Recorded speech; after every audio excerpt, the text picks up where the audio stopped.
Hey, Dr. Jimbo. Hi, I'm Dr. Jimbo. What the heck is that? This is the data I compiled for our video on biometrics. Dude, you realize biometrics has to do with using your fingerprint, your face, or your eyeball for entering a building. What you have here is something about biohazards, some Dharma initiative, DNA sampling, none of which we can use on our podcast, which means we have to do this the way we usually do. Winging it? Exactly. I'm Dr. Jimbo.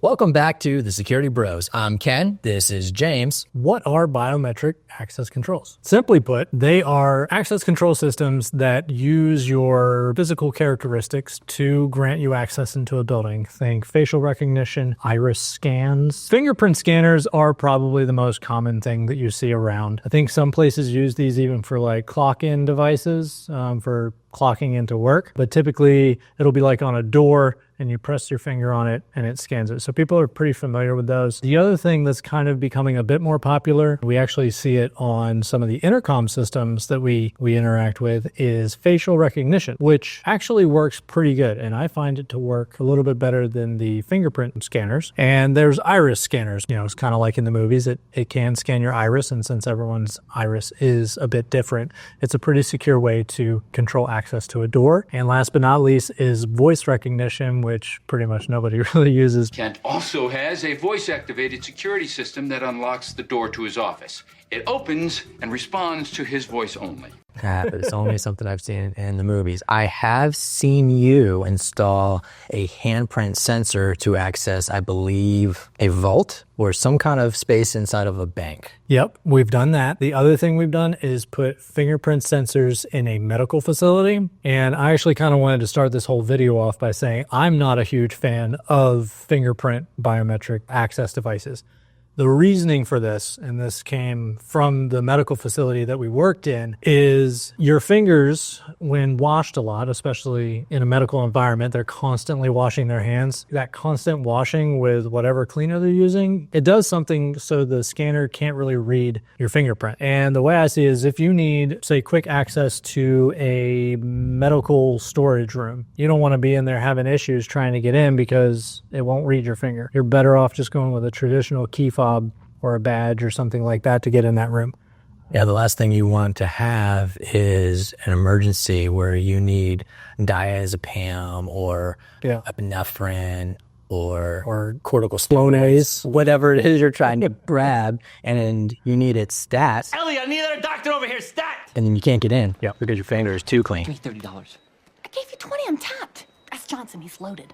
I need a dermatologist over here, stat! I've seen in some spaces where a little bit of dust, it's very, very fine.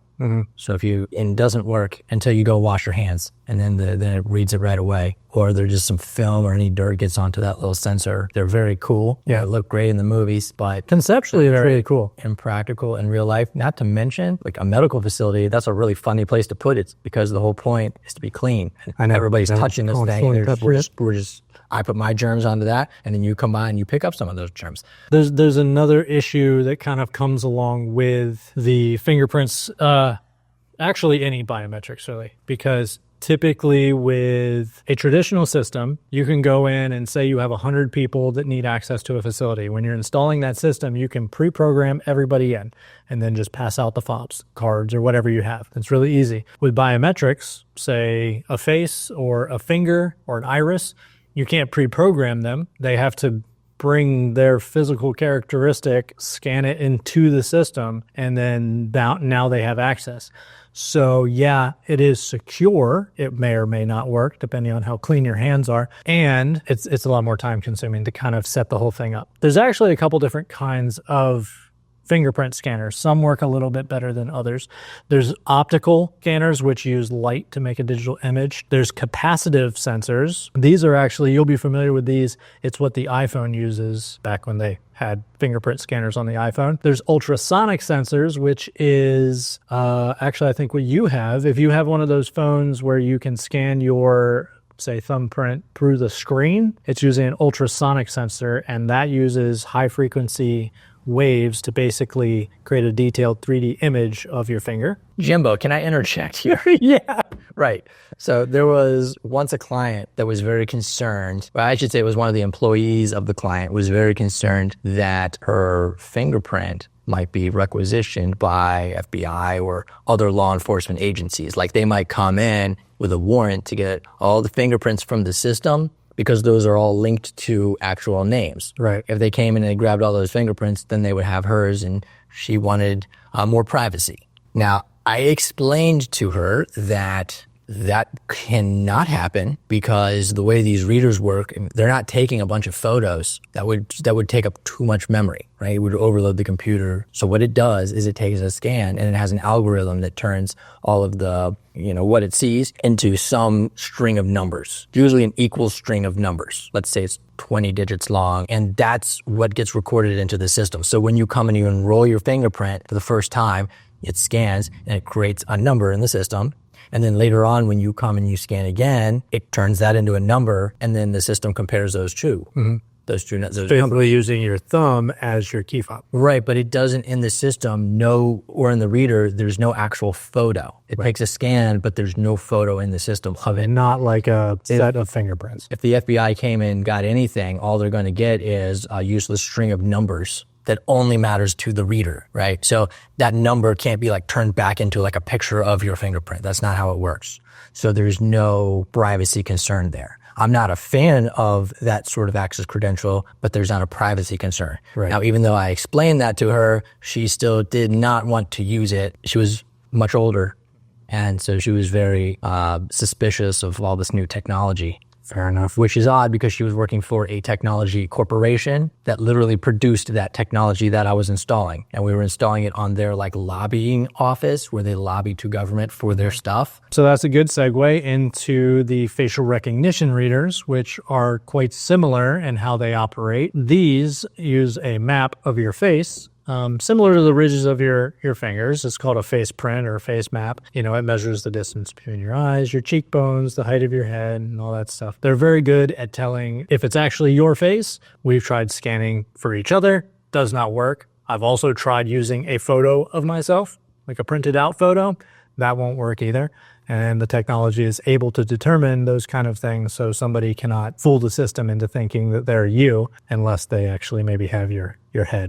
So that's walk up with a Facebook of faces. Yeah. That would not do anything. No, that's not. It doesn't work on that mode. Okay. Yeah. So our faces are plum colored now. It's great.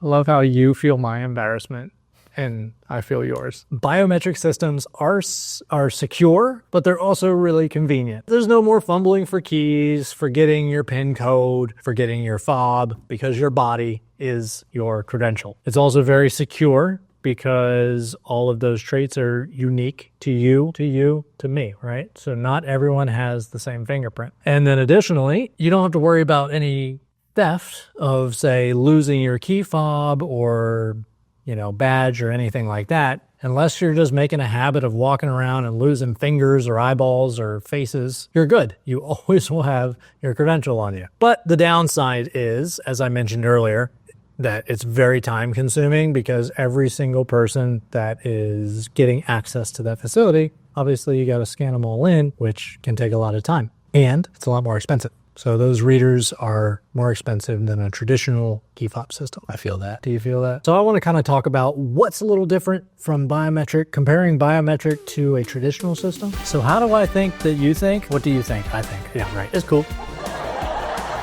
So how do I think biometric access control systems stack up to a traditional access control system? I think traditional access control systems are much more reliable. There's a lot more variables that come with the biometric systems that you don't have to deal with when you're just handing out a key fob or a PIN code. A lot of times biometric systems are like a layer on top of a traditional access control system. I don't know if you want to talk about that a little bit more. Yeah, let's talk turkey.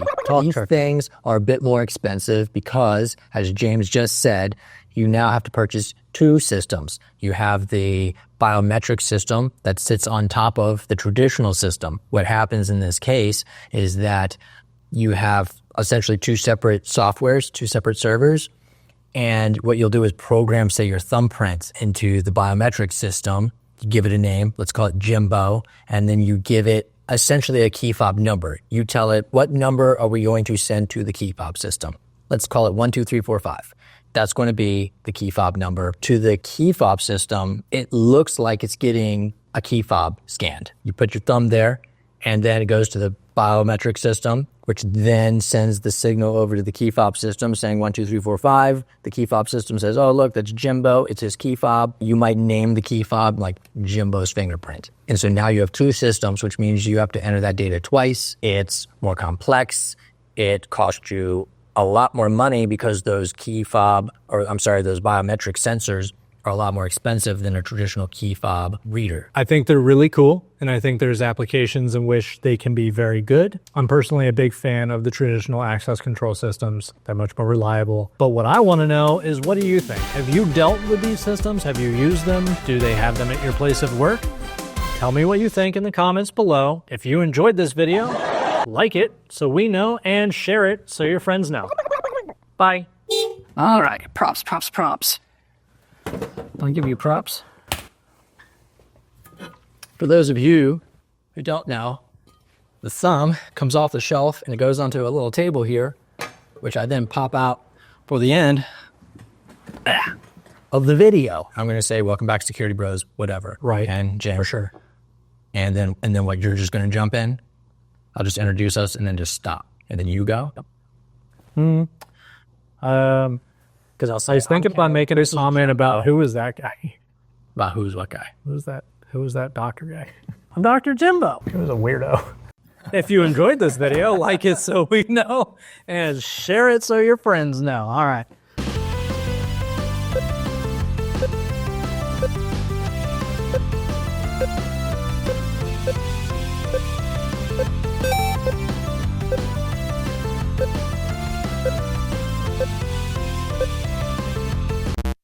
Game over.